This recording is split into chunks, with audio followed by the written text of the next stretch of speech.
Hi, welcome back to College Algebra. This is week 11. We'll talk about radical expression, how to simplify them, and how to work with them.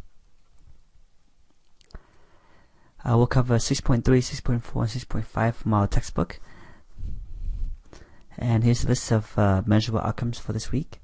Please look over these later if you are able to. And we'll start with section 6.3, which is simplifying radical expressions. So here's the multiplication property of radicals. It says that when I take the nth root of a times b, that's the same thing as the nth root of a times the nth root of b. So the way we use this is that if I want to take the square root, for example, 144, I can break 144 up into 16 and 9, and then break up the root into two individual roots. And the reason why that's useful is that that 16 is a perfect square root and 9 is a perfect square root, and we can take the root of them individually, which makes it a little bit easier to work with. And sometimes, in this case, both of these are perfect root, but in other cases where maybe this is not a perfect root, then in that case we might only be able to take out some part of it that is a perfect root and allow us to simplify. And so we'll see some of that today. We can also do the reverse of this, is that if I take the root of, if both roots have the same index, then we can also combine them to get one root by multiplying the radicands. Okay, so what does that mean to have a radical that is simplified? So here are the three rules that all of these has to be met for these for a radical to be considered simplified. So first is that the radicand has no factor that is raised to a power greater than or equal to the index. The radicand does not contain a fraction, and there's no radicals in the denominator of a fraction. Okay, so for example, this expression fails condition 1 because notice that this power 5 is bigger than or equal to the index 3, and so we need to kind of reduce this number. So we'll talk about how to do that later. And then this failed condition 2 because we have a fraction inside as the radicand. And then this failed condition 3 because we have a radical in the denominator.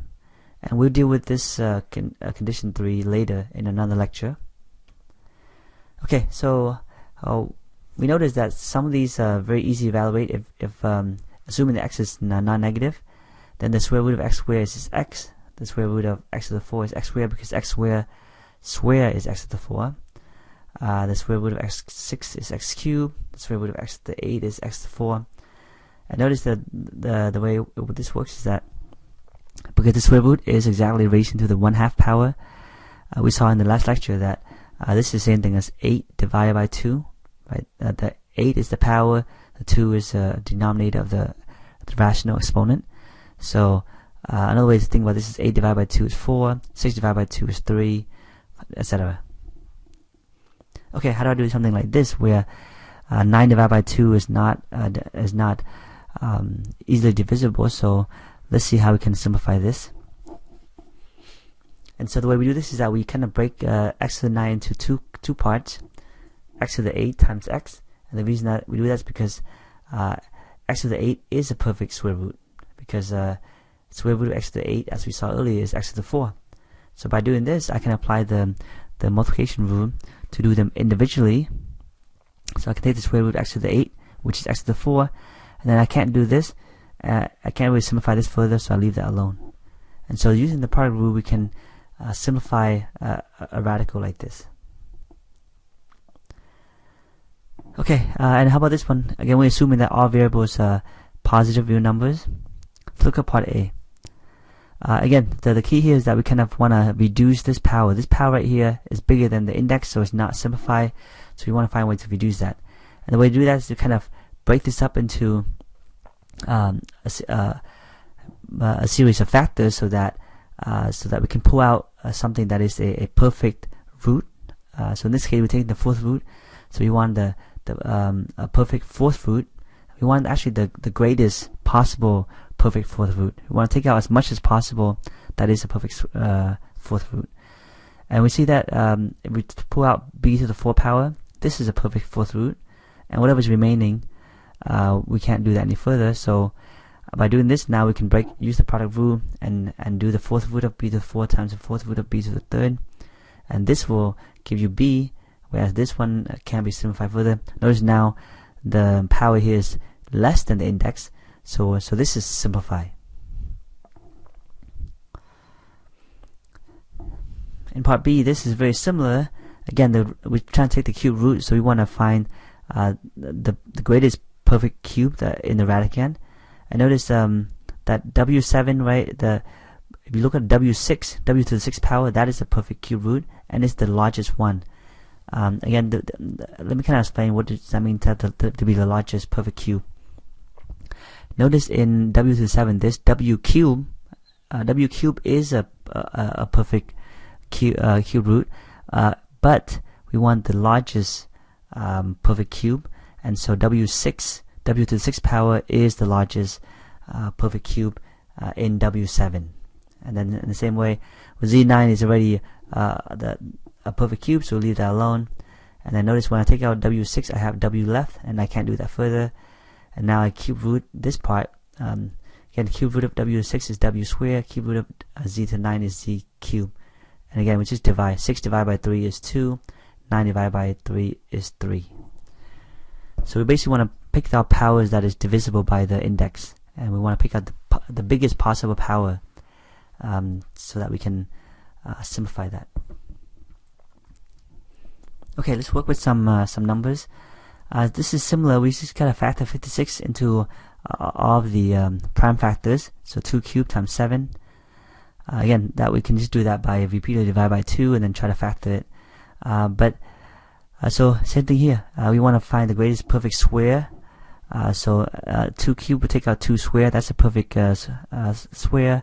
And then whatever's left is just going to be stay in the radical. And so again, applying the product rule, square root of 2 square is 2, and then the rest of it is 2 times 7 is 14. So we'll leave that alone.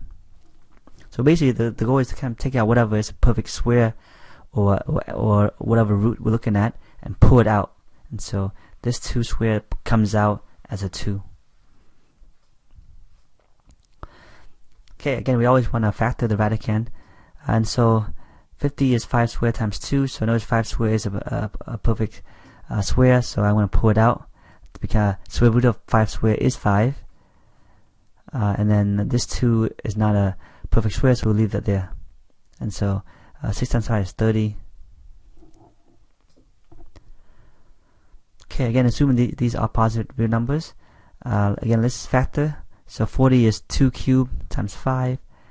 And then notice that this is a perfect cube. And so that can come out. And then this x cubed is a perfect cube.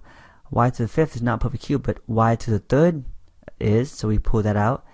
Z to the 7 is not, but z to the 6 is. And so we're going to take out 2 cubed here, x cubed, y to the cube, and then z to the 6. All these are perfect cube, and we can take the cube root of all this so that we can pull it out. The remaining part will stay inside. And so again, product rule, cube root of this part is very easy. Again, 3 divided by 3 is 1, 3 divided by 3 is 1, so that's why these are the 1 powers. 6 divided by 3 is 2. So that's that's what comes out of this radical, and whatever's left is stay inside. Okay, so let's use the order of operations to simplify this. So again, the order of operations says that we're going to divide first before we take the square root. So a cubed, a to the 7 divided by a cubed is a to the 4. Again, we just subtract the exponent, and then we square root a to the 4 is a squared. Same thing here, we simplified this by simplifying the fraction is 1 over 27. The cube root of 1 over 27 is 1 over 3. Okay, and then as always, we want to factor 50. So 50 is 25 times 2. Notice 25 is a perfect square, so we can pull that out as a square root of 25 is a 5. And then this will stay inside. And then we can also simplify this by 5 and 10. We can simplify that to become 1/2. So 7 times root 2 divided by 2 because of that last cancellation. Okay, addition and subtraction of radicals. So we have two radicals that are like radicals. That means that they have the same index and the same radicand. So for example, root of x, same index, and then same radicand. So that means that we can just use the distributive property to simplify this, because these are the same. I can factor it out. Then 3 plus 7 is 10, so 10 root x. Another way to think about this is that these are like terms in the sense that the only thing that's different is the coefficient, and if everything else is the same, then they're considered like terms, and we can combine them by adding or subtracting the coefficient. So 3 root x plus 7 root x should be 10 root x. So that's a little bit easier to think about than trying to think about this property. So think about root x, and root x's are like you can substitute whatever you want inside of that. For example, we can say 3 apple plus 7 apples, that's 10 apples, right? So apple represent root of x, and that's why we can combine them, because apples are alike, and so we can add the apples essentially. Okay, so these are like terms. So 6 minus 2 is 4, so you have 4 root 11. These are like terms. 1 root 3 plus 1 root 3 is 2 root 3. Right, kind of 1 apple plus 1 apple is 2 apples. So you think about it as the distributive property by factoring it out, or you can think about it as just adding and subtracting like terms. Be careful that we don't say root 3 plus root 3 is root 6. This is a common mistake. So notice all these three terms are like terms, because this is cube root of AB, cube root of AB, cube root of AB, so we just combine the coefficient. Minus 2 plus 7 minus 1 will give you 4. Okay, how about this one? First we simplify. This x squared can come out of the square root as an x. And then 8 is 4 times 2. We can pull the 4 out as a 2. And now these are like terms. And so we can factor out root of 2 outside, and then you have 3x plus 2. Notice 3x plus 2, they're not like terms, so we can't combine that. So in this case, we do have to factor out the root of 2. And then whatever's left here is it's just a sum. It can't be simplified.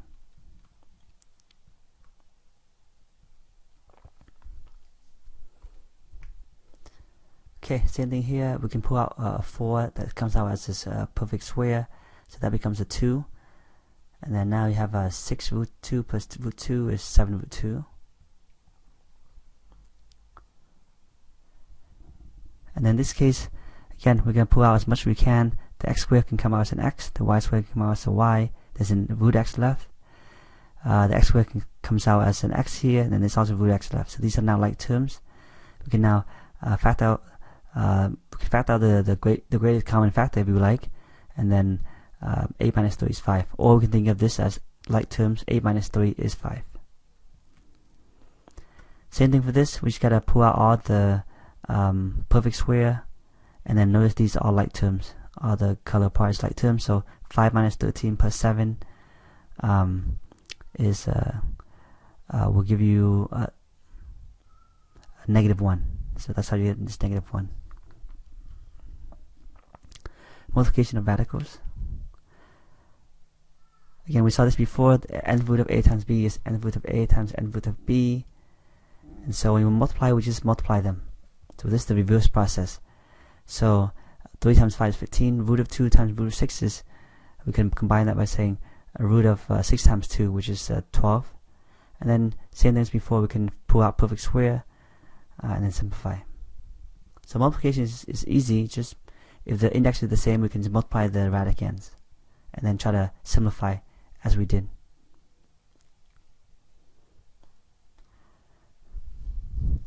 Okay, so negative 7, we just combine. Multiplication means that you just put things that are the hard part is the radical. Everything else you can multiply simply. Negative 7 times 2x, that's negative 14x.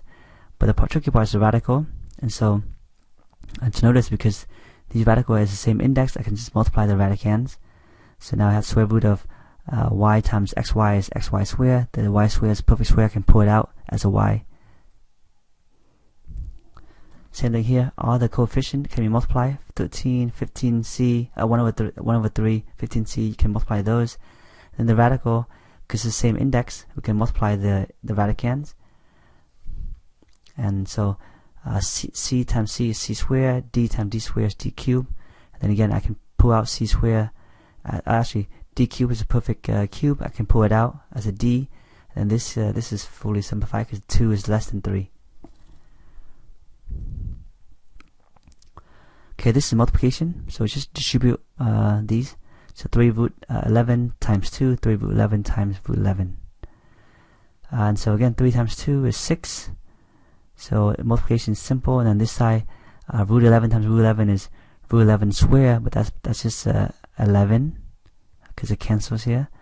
And so now we have 6 root 11 plus 33. These are unlike terms, so you can't combine this any further. Okay, when we distribute, we just gotta use that FOIL method. So first, outer, inner, last, or we can think of this as everything here has to multiply by everything here. So we multiply just like we did before. For example, root 5 times root 5 is root 5 square. The 2 is still there. And then root 5 times root 2 is root 10. 3 times 2 is 6. Root 2 times root 5 is, again, multiply the radicand to be root 10. And then finally, 3 times root 2 times root 2 is 3 root 2 square. And then combine like terms. So square root of 5 square is just 5. Notice this is like terms. So minus root 10 plus 6 root 10 is 5 root 10. I can just do 6 minus 1 is 5. And then this will cancel to get a 2. And now we can simplify this further. 10 minus 6 is 4. And then these are not like terms, so we can't do anything with these. Same thing for here, you just can multiply everything out and then try to combine like terms. And I guess there's nothing, yeah, this is very similar. Again, once multiply everything out, root of b squared here is just b. And then notice these are like terms. So minus 20 plus 7 is negative 13. And then 14b squared is there. And then these are different terms, so you can't combine that anymore. Okay, and then this is a simple rule that says that when you have we square root something and then square it essentially cancel. Again, assuming that a is non-negative. Again, if I square root and then square, those operations are called inverses, and they cancel each other out. So in the same way, if you take the nth root and then raise to the n power, that cancels to give you a again. So for example, root 11 square is just 11. Fifth root of z to the 5th power is just z. The cube root of pq to the 3rd power is just pq. If the root and the power is the same, then they simply cancel. Again, assuming the radicand is positive. So remember one of the earlier sections, we have these perfect square trinomial. So a plus b squared is a squared plus 2ab plus b squared. A minus b squared is a squared minus 2ab plus b squared. Sometimes knowing that can help us simplify a multiplication problem that has radicals. So for example, if I have to take this square, this is simply, this is a, this is b, so we have a square. A square is just simply d, root d squared is d. And then 3 squares on the right, which is 9. And then the middle term is just 2 times a times b. So 2 times root d times 3, which is 6 root d. So this is just applying a squared plus 2ab plus b squared, which is the right side. Same thing for this one. This has to be square, so we get 25 times y, because the square root will cancel with the square. And then this being square, the minus root 2 square is positive 2. Then the middle term is simply minus 2ab. So minus 2a is 5 root y, b is root 2. Simplify that. Negative 10 here. And then root y times root 2 is just root 2y. And that's the best we can do. And this is called the conjugate binomial, when you have a plus b, a minus b. Notice that the cross term cancel, a minus b minus ab plus ab cancel, and so all we have is a squared minus b squared. So if we memorize that can also help us do some of this. So these are called conjugate radical expression. We have a radical. Again, the conjugate means that the terms are the same except that this is a plus and this is a minus. Root 3 plus 2, root 3 minus 2. Again, the cross term cancel. So all we have is just this square, which is 3, and this square, which is minus this times this, which is 4. So 3 minus 4 is negative 1. So again, it's just a squared minus b squared. So a squared minus b squared. Same thing with this one. This is a squared is 1 over 9 times s, this being square, minus b squared is just simply 9 over 16 times t. Okay, what if you want to multiply radicals with different indices? So for example, this is index 3, this is index 4, and then this is index 3, this is index 2, so if they're different, the key is to use rational exponents and then try to work with the properties of rational exponents we saw in one of the previous lectures. So for example, cube root of 5 is the same thing as 5 to the 1/3. The fourth root is the same thing as 5 to the 1/4. So write these as rational exponents. And then because these are the same base, 5 and 5 is the same base, you can add the exponent. So 1/3 plus 1/4. You do the addition. You want a common denominator. So 1/3 becomes 4/12. 1/4 becomes 3 over 12. That's 7 over 12. So now the 7 is the power, so 5 to the 7, and the 12 is the root, so this is the 12th root of 5 to the 7. So that's how we do that. We want to convert them to rational exponents, add them, and then convert it back into a radical. Same thing with this one. Cube root of 7 is the same thing as 7 to the 1/3. Square root of 2 is the same thing as 2 to the 1/2. So now we can notice we can't add these yet because they're not the same base. And so let's kind of convert these into the same denominator. And so try to do another property of exponent that I'll explain in a second. So 1/3 is let's make these into the same denominator. 1/3 becomes 2 to the 6. 1/2 becomes 3 to the 6. So now we're going to use another property of exponent, which is that if I raise something, if I have something that's raised to another exponent, then that exponent can distribute into each of these terms. And so, for example, if you have an exponent here, it goes into it multiplies to this and this. So 1/6 times 2 is the same thing as 2/6. 1/6 times 3 is the same thing as 3/6. So this is the power rule of exponents. Again, where I can take something that's in common, I can pull it out as an exponent, and that's because we can multiply it back in. So this is kind of reversing that process by pulling it out. And then 1/6 is the same thing as 6th root of this. So now we can try to write this as so this is now one radical, and we can simplify by multiplying the inside of this. And so again, the trick here is that if these are different, then we can try to find a common denominator, and then that common denominator is a root. Remember that the denominator is a root, and so because these are the same denominator, we have a common root. A common root will give you a radical, a single radical. Okay. All right. Thanks for watching.